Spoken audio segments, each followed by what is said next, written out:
palabra en esta hora, Señor. Te pido, Espíritu Santo, que sea tú dándome entendimiento, Señor Padre, para así poder traer un mensaje claro a tu iglesia, Señor Espíritu Santo. Habla en nuestros corazones, Señor. Padre, que podamos discernir tu palabra, entenderla y comprenderla. Que sean ellas, Señor, lumbrera en nuestros caminos, Señor. Lámpara en nuestros pies y lumbrera en nuestros caminos. En el nombre de Jesús. Amén. Gloria a Dios. Dice así la palabra de Dios en el nombre del Padre, del Hijo y del Espíritu Santo. Amén. Pablo, apóstol de Jesucristo, por la voluntad de Dios, a los santos y fieles en Cristo Jesús, que están en Éfeso, gracia y paz a vosotros de Dios, nuestro Padre y del Señor Jesucristo. Bendito sea el Dios y Padre de nuestro Señor Jesucristo, que nos bendijo con toda bendición espiritual en los lugares celestiales en Cristo, según nos escogió en Él antes de la fundación del mundo, para que fuésemos santos y sin mancha delante de Él, en amor habiéndonos predestinado para ser adoptados hijos suyos por medio de Jesucristo, según el puro afecto de su voluntad, para alabanza de la gloria de su gracia, con la cual nos hizo acepto en el amado, en quien tenemos redención por su sangre, el perdón de los pecados, según las riquezas de su gracia, que hizo sobreabundar para con nosotros en toda sabiduría e inteligencia, dándonos a conocer el misterio de su voluntad, según su beneplácito, el cual se había propuesto en sí mismo, de reunir todas las cosas en Cristo en la dispensación del cumplimiento de los tiempos, así los que están en los cielos como los que están en la tierra. En Él asimismo tuvimos herencia, habiendo sido predestinado conforme al propósito del que hace todas las cosas según el designio de su voluntad, a fin de que seamos para alabanza de su gloria, nosotros lo que primeramente esperábamos en Cristo. En Él también vosotros, habiendo oído la palabra de verdad, el evangelio de vuestra salvación, habiendo creído en Él, fuisteis sellados con el Espíritu Santo de la promesa, que es la arra, gloria al Señor, de nuestra herencia hasta la redención de la posesión adquirida para la alabanza de su gloria. Vamos a dejarlo hasta ahí, pueden sentarse. Gloria al Señor. Esta epístola de Efesios, que Pablo escribe a la iglesia de los Efesios, gloria al Señor, de Éfeso, ¿verdad? Los hermanos que vivían en Éfeso, los Efesios. Es una carta, gloria a Dios, que si la analizamos nos vamos a dar cuenta que Pablo escribe esta carta en el Espíritu, hermano. Él estaba preso, pero sabemos que el apóstol Pablo era un hombre de oración, él era un hombre de testimonio, era un hombre dedicado en espíritu, alma y cuerpo al Señor, gloria al Señor. Y la mayoría de las epístolas que nosotros tenemos en el Nuevo Testamento fueron escritas por el apóstol Pablo a diferentes iglesias. Pero esta carta, aunque él la dirigió a la iglesia de Éfeso, me imagino que él pensó que esta carta iba a ser llevada a otros lugares, otras personas, otras iglesias, otras creyentes iban a leer esta carta, no solo Éfeso, en los Efesios. ¿Por qué? Porque nosotros vemos en esta carta una riqueza, gloria al Señor, de revelación que Dios le da al apóstol en ese momento, gloria al Señor. Y habla sobre Cristo y la iglesia. O sea, esa revelación que Dios le da de quién somos nosotros. Revela la identidad de nosotros como iglesia. Gloria al Señor. Y si nosotros vamos a comenzar con el capítulo 1 en este día, gloria al Señor, y vemos dos doctrinas poderosas en este libro. Una es la redención del creyente. Gloria a Dios, los resultados de la redención en Cristo, la instrucción práctica, la vida del creyente, gloria al Señor. Aquí nosotros vemos cómo el apóstol revela en esta epístola, gloria al Señor, esa identidad que nosotros tenemos como iglesia, gloria al Señor. Esta carta diríamos que viene siendo la cumbre de la revelación. Así como el libro de Apocalipsis, mucha gente dice, casi no se entiende. También quieren decir que esta carta no se entiende, hermano. Pero esta carta sí, si nosotros la leemos en el Espíritu detenidamente, vamos a poder recibir esa revelación divina que el Señor le dio al apóstol Pablo en ese momento que él escribió esta carta. Pablo estaba preso se considera que era en Roma, mientras estaba escribiendo la carta. Y vemos que siempre comienza con sus salutaciones, su carta, y dice: Pablo, apóstol de Jesucristo, por la voluntad de Dios, a los santos y fieles en Cristo que están en Éfeso. Él siempre se identificaba como el apóstol. Nosotros sabemos que Pablo no fue uno de los apóstoles que estuvieron con Jesús en su ministerio, al contrario. Pablo perseguía a los cristianos, pero él dice: yo soy el menor de los apóstoles, yo soy como un abortivo, pero nosotros sabemos que Dios eligió a Pablo y lo llamó. Si conocemos la historia de Pablo y vemos que este hombre llamado y puesto por el Señor como apóstol, él siempre se identificaba con este nombre, pero nosotros vemos que el apóstol Pablo se preocupaba de que la palabra de Dios sea predicada por todo el mundo. Y siempre le he dicho, Pablo discipuló o evangelizó en los 3 continentes. Él alcanzó el mundo para Cristo. Él cumplió con ese llamado que Dios nos hizo de ir por todo el mundo y predicar el evangelio. Y aquí el apóstol comienza: bendito sea el Dios y Padre de nuestro Señor Jesucristo, que nos bendijo con toda bendición espiritual en los lugares celestiales en Cristo. ¿Cómo nosotros interpretamos este versículo? O sea, nosotros vemos la bendición que el apóstol Pablo nos da a nosotros. ¿Dónde viene esa bendición? Nosotros, si nos vamos al Antiguo Testamento, vemos que en una ocasión Dios le dijo a Abraham que los que te bendicen serán bendecidos, los que te maldigan serán maldecidos. O sea, Dios bendijo al pueblo de Israel, a la descendencia de Abraham. Y cuando Dios bendecía, mi hermano, no se podía maldecir. Y eso lo vemos cuando viene Balaam y llama a Balaam, que era un vidente. Era una persona que cuando maldecía, se cumplía. Hermano, mucha gente no cree en las maldiciones. Tenemos que tener cuidado con lo que nosotros abrimos en nuestra boca. Porque usted no sabe si usted tiene eso de Balaam. Hay gente que maldicen y le cae a la gente. Hay gente que hay que tenerle miedo, porque todo lo que dicen se dan. Entonces, por eso nuestro Señor Jesucristo, cuando pasó por la higuera, que dice la Biblia que no encontró fruto en ella, el Señor maldijo la higuera y se secó. Y cuando volvieron para atrás, que Pedro ve la higuera, dice: oh, pero mira, se secó la higuera. Entonces ahí el Señor le dice: bendecid, no maldigáis. ¿Por qué? Porque en nuestra boca, la Biblia dice que en nuestra boca está el poder de la vida y de la muerte. Entonces tenemos que usar palabras de bendición, por eso el Señor lo dijo claro. Y si eso somos nosotros, que somos seres humanos, que podemos bendecir con nuestra boca, ¿cuánto más Dios? Entonces, una de las cosas nosotros vemos aquí en este versículo es de que Dios nos bendijo. Dice que nos bendijo con toda bendición espiritual. O sea, no bendijo no con una ni dos bendiciones, con toda bendición espiritual. O sea, estamos hablando de un ámbito espiritual, más allá de lo natural.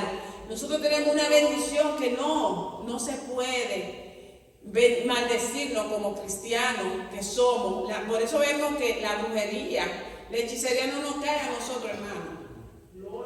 Ellos mismos lo dicen, los brujos, que con un cristiano que esté consagrado en el Señor, que no te peca, porque hay cristianos que están en dos aguas, pero un cristiano de verdad no le cae ninguna maldición que el diablo le tire, los brujos le tiren, los hechiceros le tiren. ¿Por qué? Porque somos bendecidos. Y por eso decíamos que cuando Balaam le pagó, le dijo a Balaam: ven que te voy a pagar, te voy a dar esto y te voy a dar aquello para que tú maldigas al pueblo de Israel. Hermano, la codicia vino a él porque la oferta fue bonita, ¿verdad? Y él quería obtener esa riqueza, esa ganancia. Sin embargo, cuando él iba de camino, dice que un ángel lo detuvo. Un ángel lo detuvo, pero la mula de Balaam se detiene. Y Balaam golpea a la mula y ella le habló, le dice: pero ven acá, y es que tú no estás viendo lo que está pasando aquí. Y Dios le habla y le dice: tú sabes que tú no puedes maldecir al pueblo de Israel, tú tienes que bendecir al pueblo de Israel, porque ya yo lo bendije. Por eso mismo que cuando también Noé, ¿verdad?, maldijo al hijo que lo vio acá, ¿verdad? Él no maldijo al hijo, él maldijo al hijo de Can, al nieto, porque ya Dios había bendecido a Noé y a sus 3 hijos. Entonces, si eso es ahí, ¿qué dice aquí? Que Dios nos bendijo con toda bendición espiritual en los lugares celestiales en Cristo. Gloria al Señor. O sea que tú y yo, que somos comprados con la sangre de Cristo, que somos redimidos por la sangre de Cristo, venimos a recibir sobre nosotros una bendición que el enemigo no puede quitar de nosotros. Dice el 4: según nos escogió en él antes de la fundación del mundo, para que fuésemos santos y sin mancha delante de él. O sea que Dios no nos escogió ahora. Antes de la fundación del mundo, cuando Dios estaba creando el mundo, ya Él lo tenía en su memoria de crearnos. Por eso vemos que cuando Dios está creando todas las cosas, que crea el mundo, que separa el agua, la tierra de los cielos, separa lo seco de las aguas, pone los animales, pone los árboles, la planta, todas estas cosas. Dios tenía en mente poner al hombre. Por eso vemos que lo último que Dios crea es el hombre. O sea que antes de la fundación del mundo ya Dios lo había escogido para que seamos santos, para que seamos sus hijos, para que seamos, gloria al Señor, sin mancha. Sin mancha. O sea, muchos dirán: pero que uno no es perfecto, hermano. Cuando venimos a Cristo, Él nos perfecciona. Dice que la sangre de Jesucristo nos limpia ¿de qué? De todo pecado. O sea, no de un pecado. La sangre de Jesucristo tiene un poder para limpiarnos nosotros de todo pecado. Y si nos limpia de todo pecado, nos santifica. Por eso que nosotros ya, dice: de modo que si alguno está en Cristo, nueva criatura es. Las cosas viejas pasaron y todas son hechas nuevas. Y cuando estamos en Cristo, ya no vivimos nosotros. El apóstol Pablo lo decía: ya no vivo yo, ahora Cristo vive en mí. O sea que ya las cosas que tú y yo hacíamos antes, ya no podemos hacerlas porque Cristo vive en nosotros. Él nos compró por su sangre. A través de Jesucristo nosotros hemos sido santificados. Dice: en amor, habiéndonos predestinado para ser adoptados hijos suyos por medio de Jesucristo, según el puro afecto de su voluntad. Gloria al Señor. O sea que vemos que lo que Dios lo hizo por amor. No lo hizo por compromiso ni nada, Dios lo hizo por amor. Desde el principio Dios nos amó. Por eso en el libro de Juan 3:16 dice que de tal manera, o sea, hablando de una manera grande, una manera enorme, amó Dios al mundo. O sea, no amó tanto, hermano, que se dio, se entregó. Entonces, ¿cuál es el amor más grande? Jesús lo dijo. ¿Cuál es el amor más grande que tú muestras por tus amigos? Que tú des tu vida por ellos. Porque es muy fácil decir yo te amo, pero el amor se muestra ¿con qué? Con los hechos. Por eso nosotros vemos que los padres que aman a sus hijos, si lo ven en peligro, no se van a quedar brazos cruzados. Un padre está dispuesto a dar la vida por salvar un hijo. Y si viene un peligro por encima del hijo, él se va a meter en el medio para proteger ese hijo. O sea, eso quiere decir que está exponiendo su propia vida. Es lo que hizo Jesús. Jesús de Dios, entregando a Jesús su hijo, se dio por nosotros. Se entregó por nosotros. ¿Por qué? Porque como el hombre pecó, hermano, la consecuencia fue la muerte. Pero él, a pesar de todo, se complació en redimir al hombre. Dice, para alabanza de la gloria de su gracia, con la cual nos hizo acepto en el amado. Gloria a Dios. Alabanza de su gracia. Y cuando hablamos de gracia, nosotros sabemos que la gracia es ese don inmerecido. O sea, nosotros somos salvos, somos amados, somos aceptados por Dios, aunque no lo merecemos. A veces hay hijos que no se merecen el amor de nosotros y sin embargo lo amamos. Sin embargo queremos ayudarlo y lo castigamos también, porque la Biblia dice que la disciplina es parte del amor. El padre que ama a su hijo, ahí se disciplina, ahí se corrige. Pero el hecho de que el muchacho sea rebelde, eso no va a quitar que usted como madre lo ame. Y así mismo Dios, Él dice que es por su gracia.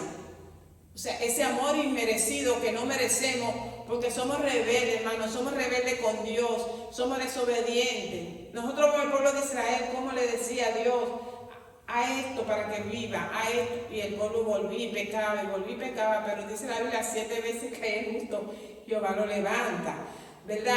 Y Dios lo castigaba, pero Dios volvía y decía, si ustedes se arrepienten y se humillan, entonces yo lo voy a volver a perdonar. Y eso es lo que hacía el pueblo. Cuando el pueblo se veía oprimido, que Dios permitía que vinieran a los enemigos y lo oprimieran, entonces ellos clamaban a Dios.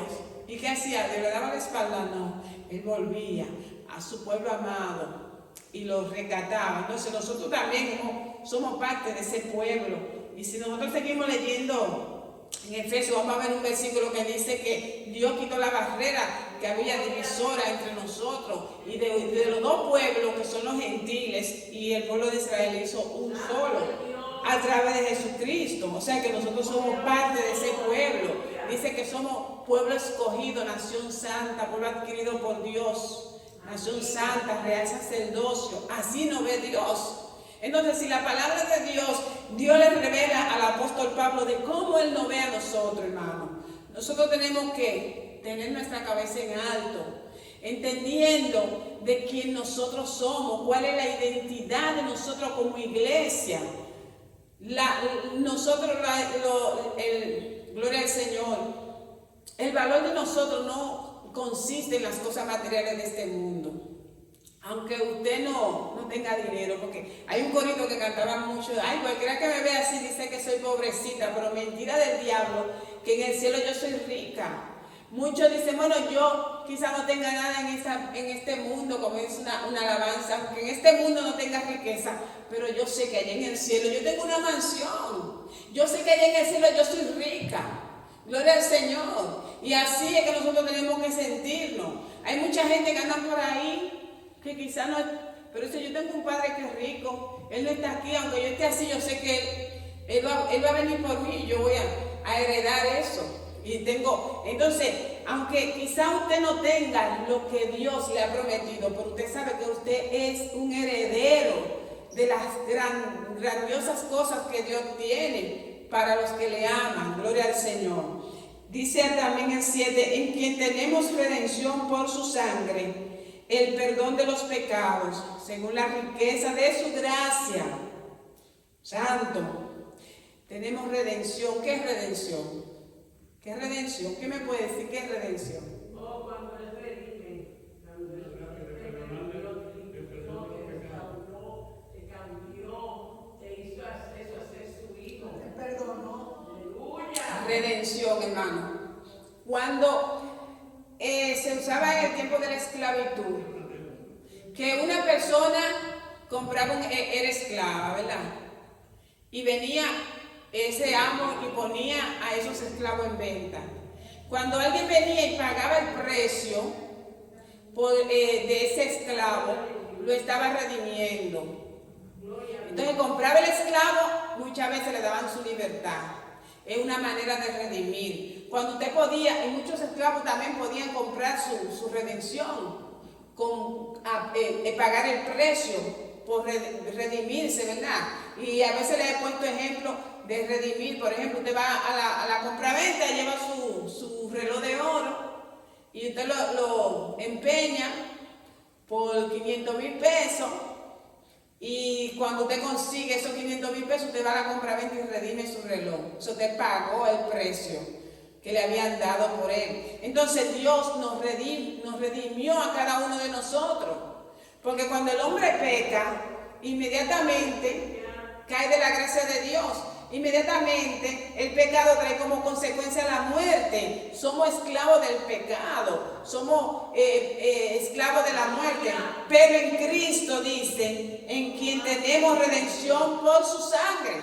O sea, esa sangre que Cristo derramó en la cruz del Calvario fue el precio que Dios pagó para redimirte a ti y a mí. O sea que no fue el oro, no fue la plata, no fue nada terrenal. Fue la sangre, o sea, la sangre que simboliza la vida, representa la vida de Dios. Dios mismo, hermano, entregó su vida para redimirnos a ti y a mí. Y a través de esa sangre nos limpió de todos los pecados. ¿Cuántos pecados usted ha cometido? Piensen en 2 de ellos por lo menos. Esos pecados ya Él los perdonó. Por esa sangre, cuando usted se humilló delante de Dios, le dice: Señor, perdona mis pecados, lávame con tu sangre. Así mismo, hermano, ese pecado son perdonados. Dice la Biblia que Él lo echa al fondo de la mar. Él se olvida, hermano, porque nosotros los seres humanos siempre nos recordamos de cuando pecan en contra de nosotros, cuando nos ofenden. Oh, mira, Él me hizo eso en tal año. Especialmente las mujeres siempre le sacan a la luz lo que los hombres le hicieron hace 15 o 20 años. ¿No? ¿Tú te acuerdas? ¿Verdad? Pero el Señor no. Dice que Él perdona nuestros pecados a través de la sangre de Cristo. A través de esa sangre preciosa que derramó en la cruz del Calvario, tus pecados son perdonados. ¿Y cuáles? Lo de ayer hasta lo de hoy. ¿Y usted sabe cuál es más? Hasta lo de mañana, porque usted mañana va a pecar quizás. Y hasta lo del futuro. Si usted se arrepiente de corazón, esa sangre sigue fluyendo. Esa sangre sigue redimiendo al hombre del pecado. Esa sangre sigue dando vida. A través de esa sangre, en Cristo Jesús somos perdonados. Gloria al Señor. Aleluya. Y dice aquí que hizo sobreabundar para con nosotros en toda sabiduría e inteligencia, dándonos a conocer el misterio de su voluntad según su beneplácito, el cual se había propuesto en sí mismo. Gloria al Señor. Gloria a Dios, que hizo sobreabundar para con nosotros en toda sabiduría e inteligencia. O sea, Dios nos da sobreabundar sabiduría e inteligencia. ¿Saben que las personas más inteligentes son los cristianos? Porque la Biblia dice que por más torpe que sea el que esté en el camino de Dios, no tropezará. Por más torpe que sea en el sentido, ay, mira, él ni estudió, él no fue a la escuela, a un tercer grado llegó. Pero ese que tiene la sabiduría de Dios, ese que tiene el conocimiento de Dios, ese es más inteligente que cualquier científico. Porque la sabiduría de la ciencia humana ahí se queda. Pero es una sabiduría eterna, que no todo el mundo lo tiene. Dice que Dios quitó esta sabiduría a los sabios de este mundo y nos lo dio a nosotros, los pequeños, los inútiles. Nos dio esta sabiduría. O sea, usted entender la sabiduría de Dios y comprender, hermano. Usted sabe por qué esto no está lleno de gente aquí. Porque mucha gente no tiene la sabiduría de Dios. No se les ha revelado la inteligencia de entender el plan de Dios con el hombre. Ellos no pueden discernir porque tienen un velo espiritual en sus ojos, que solamente Dios, a través del Espíritu Santo, cuando viene la persona a Jesucristo, puede ver. Por eso la Biblia dice que el pueblo de Israel todavía tiene el velo y no se les revela a Cristo. No lo entienden, no lo comprenden, porque Dios ha permitido este velo, pero fue para que tú y yo entremos a la gracia Dios tiene su trato con ellos, dice que serán salvos, porque Dios le va a quitar el velo. Gloria al Señor. Pero si Dios no te quita el velo, tú no vas a poder entender. Sin embargo, dice que Dios hizo sobreabundar con nosotros toda sabiduría e inteligencia, dándonos a conocer el misterio de su voluntad. O sea, hay un misterio en la voluntad de Dios. Y Él nos lo hizo entender a nosotros, hermana Kirsi. ¿Cuál es el misterio de la voluntad de Dios? Tú y yo lo entendemos. Que por gracia somos salvos, por medio de la fe que en Cristo Jesús, que no es de nosotros, sino un regalo de Dios, que es a través de su sangre que nos redimió. Y ¿sabe cómo el mundo ve a Jesús? Como un perdedor. Ah, no, ese perdedor que lo crucificaron y lo mataron y le hicieron muchísimas cosas. Pero que nosotros vemos que en la cruz de Jesús nuestros pecados fueron redimidos. Que en la cruz de Jesús todas nuestras maldades y nuestras iniquidades que nosotros cometimos fue el precio de esa sangre. Gloria al Señor. Y por eso es que cuando nosotros venimos al Señor pidiéndole perdón, venimos con lágrimas y decimos: Señor, tú no merecías pagar el precio de mi pecado, porque nosotros sabemos que el que peca es que tiene que pagar su precio. Sin embargo, Él nos ha librado del infierno y de la muerte. ¿Qué dicen los 10 mandamientos? No mentirá. ¿Y cuánto aquí no mienten? ¿Cuánto aquí no han mentido? O sea, usted y yo no merecíamos el infierno por toda la mentira que hemos dicho en esta vida. ¿Qué dice la Biblia? Que, gloria a Dios, que debe amar a Dios con todo tu corazón, tu alma, tu mente y tu cuerpo. Y muchas veces amamos las cosas de este mundo más que a Dios y ya estamos pecando por eso. Entonces, cuando no guardamos los mandamientos de Dios, estamos en pecado, ¿verdad?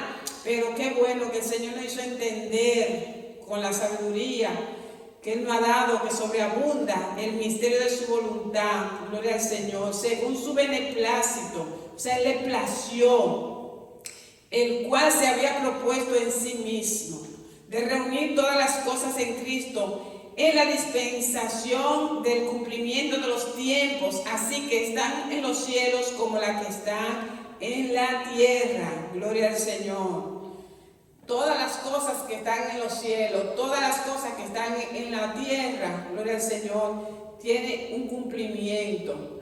Por eso nosotros, hermanos, tenemos que conocer los tiempos. Dice la Biblia que, nosotros sabemos que va a llover.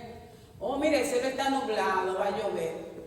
Pero nosotros tenemos que saber, hermanos, que ya Cristo viene. Nosotros tenemos que saber que ya la marca de la bestia está ya por ahí. ¿Y qué quiere decir eso, hermano? Que Cristo viene, que pronto el anticristo va a estar gobernando esta tierra, que pronto habrá una sola moneda, como dice el Apocalipsis, en el mercado, que pronto, gloria al Señor, la iglesia será arrebatada para estar en las bodas del Cordero. Gloria a Dios. Todo lo que nosotros vemos son las señales del Apocalipsis antes del fin. Dice Daniel, en la 70 semana de Daniel, que en los últimos tiempos la ciencia aumentaría. ¿Y cómo ha aumentado la ciencia, hermano? Está tremendamente aumentada. Las cosas, si ustedes pueden investigar las cosas que están haciendo los científicos, los científicos no han tirado a la gente ya el clon suyo y han hecho la gente, porque Dios no ha permitido que todavía, pero han de todo, hermano. Te clonan y te hacen idéntica como tú eres. ¿Cuántas cosas no anda haciendo la ciencia? Entonces es cumplimiento profético de la palabra de Dios. Entonces nosotros tenemos que saber que esos cumplimientos, tanto en el cielo como en la tierra, nosotros tenemos que estar apercibidos. Dice, en Él asimismo tuvimos herencia, habiendo sido predestinados conforme al propósito del que hace todas las cosas según el designio de su voluntad, a fin de que seamos para la alabanza de su gloria, nosotros los que primeramente esperábamos en Cristo. Gloria al Señor. Entonces, ¿cuál es la voluntad de Dios? Que tú y yo como seres humanos, colonicemos la tierra. Por eso digo, multiplicaos y llenar la tierra, fructificar la tierra. Porque Dios estaba buscando colonizar la tierra con adoradores. y nos dio diferentes talentos para que nosotros le adoremos. Gloria al Señor. Entonces tú y yo tenemos que aprender a adorar a Dios. ¿Cómo se adora a Dios? Con las manos. El salmista dice que lo adoren con címbalo resonante, con pandero, con arpa, con tu respiración. Que todo lo que respire que adore a Jehová. Gloria al Señor. Tú lo tienes que adorar con tu corazón. Tú lo tienes que adorar con tu espíritu. Tú lo tienes que adorar con tu alma, con tu cuerpo. Por eso Jesús le dijo, mira mujer, la hora viene y la hora es en que el Padre está buscando verdaderos adoradores que le adoren en espíritu y en verdad. O sea, en espíritu y en verdad que tenemos que adorar al Señor. Gloria a Dios. Entonces tú fuiste creado para adorar a Dios. ¿Qué hacen los ángeles en el cielo? Dice que adoran a Dios día y noche. Y dicen santo, santo, santo. O sea que Dios no solamente es santo una vez, 3 veces santo. Y adoran al Señor. Y hay coro de ángeles que cantan al Señor. Y le dan gloria. Porque mira, la majestuosidad de Dios es tan grande que toda la eternidad no bastaría para admirarse de su grandeza. Y por eso los ángeles le adoran, los arcángeles le adoran, los 24 ancianos se postran ante él y le adoran. Hermano, ¿y por qué tú quieres adoración? ¿Sabe que Satanás, siendo un ángel hermoso en el cielo, él quiso adoración, pero ¿qué hizo Satanás? Él creó algo, él fue creado. Entonces tú no puedes querer la adoración del Creador si tú también fuiste creado. Tú fuiste creado para adorar. Tú y yo hemos sido creados para adorar. Por eso que la gloria siempre será de Dios. Que yo soy rico, que tengo de todo, y que tengo una casa y que tengo esto, y ya yo me siento como superior a los demás. No, usted tiene que darle la gloria a Dios de lo que usted tiene. Que yo canto bonito, que prediqué bonito. Cuando te adulen, dile la gloria es de Dios.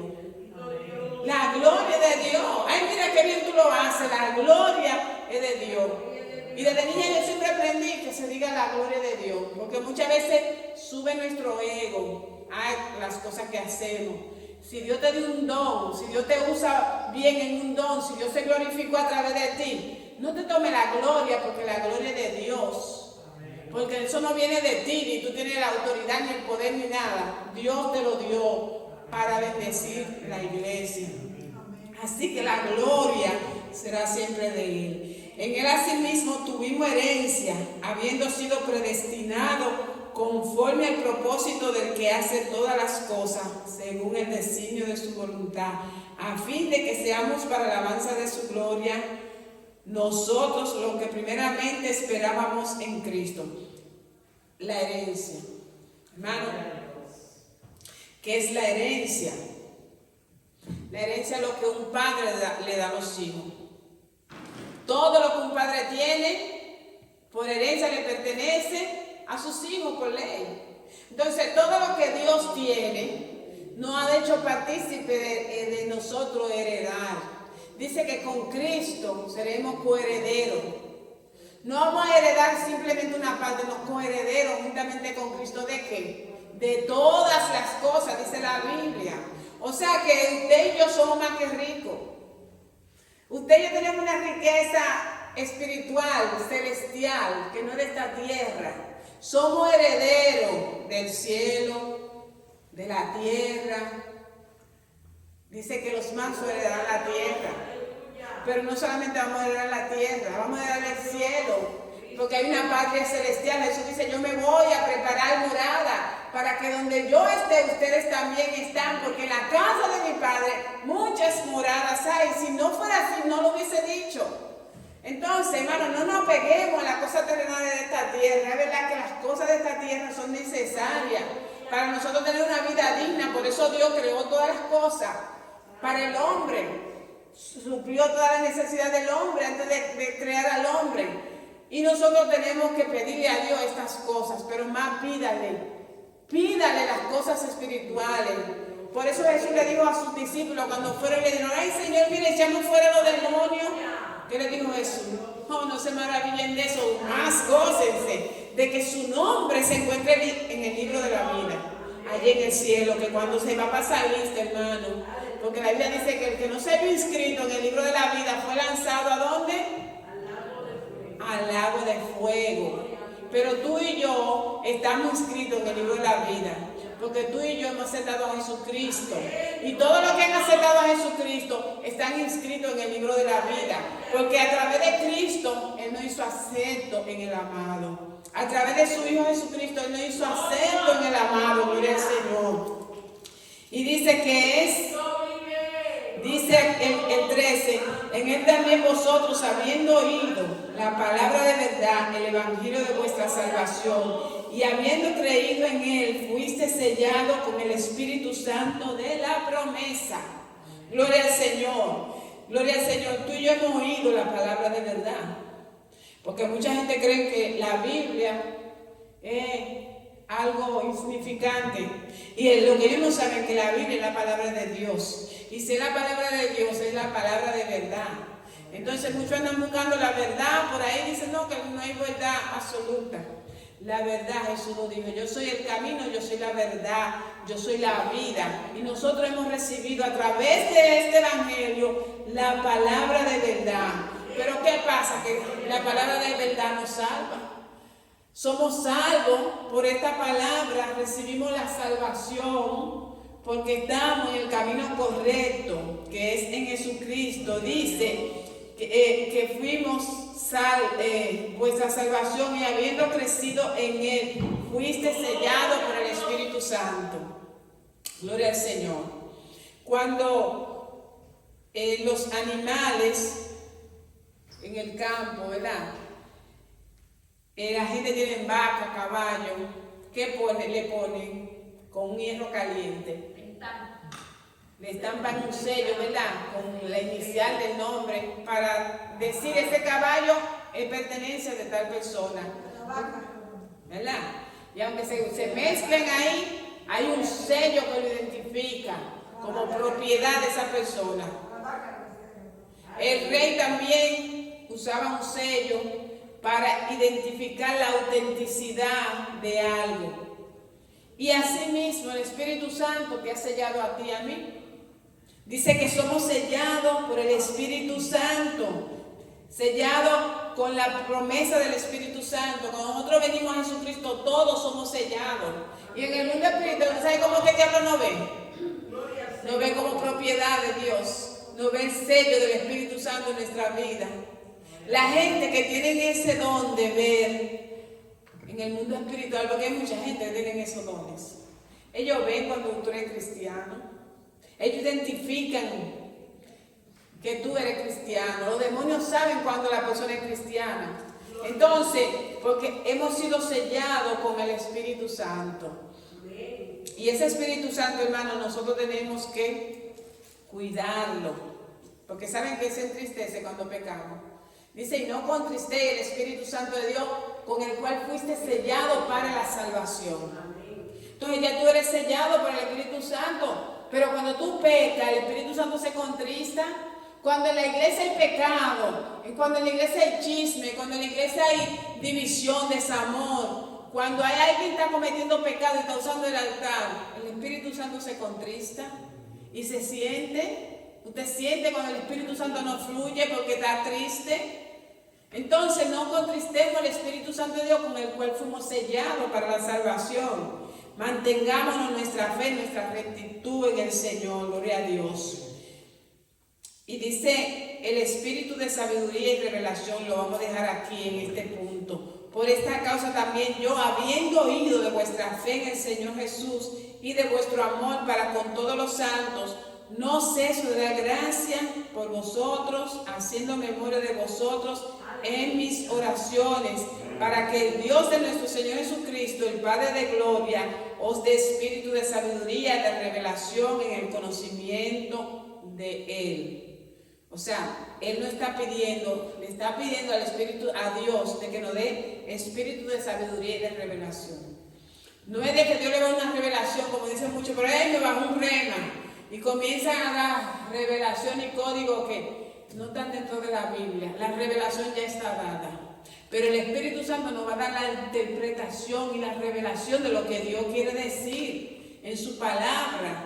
Eso es lo que Dios nos quiere dar. Entonces nosotros tenemos que orarle a Dios para que nos dé discernimiento de espíritu, para que nos revele su palabra en el conocimiento, que cuando nosotros la leamos, hermano, no simplemente la leamos, que la vivamos, que el Espíritu Santo nos abra los ojos espirituales para entender lo que Dios quiere revelarnos, lo que Dios nos quiere decir a través de su palabra. Y es lo que el apóstol Pablo decía aquí, que él le pide que os dé espíritu de sabiduría y de revelación en el conocimiento de él. ¿De qué? De Cristo. Gloria al Señor. Así que vamos a dejarlo aquí. Y vamos a después en otra ocasión seguir con el capítulo 2. Terminar el capítulo 1 y el capítulo 2 del libro de Efesios. Gloria al Señor. Es una carta muy hermosa. Le motivo a que lo puedan comenzar a leer como parte de su devocional, para que así vayamos entendiéndola. Dios les bendiga, gloria al Señor, y vamos a ponernos sobre nuestros pies, vamos a orar. Vamos a darle gracias al Señor por su gran amor, por su gran misericordia. Vamos a darle gracias al Señor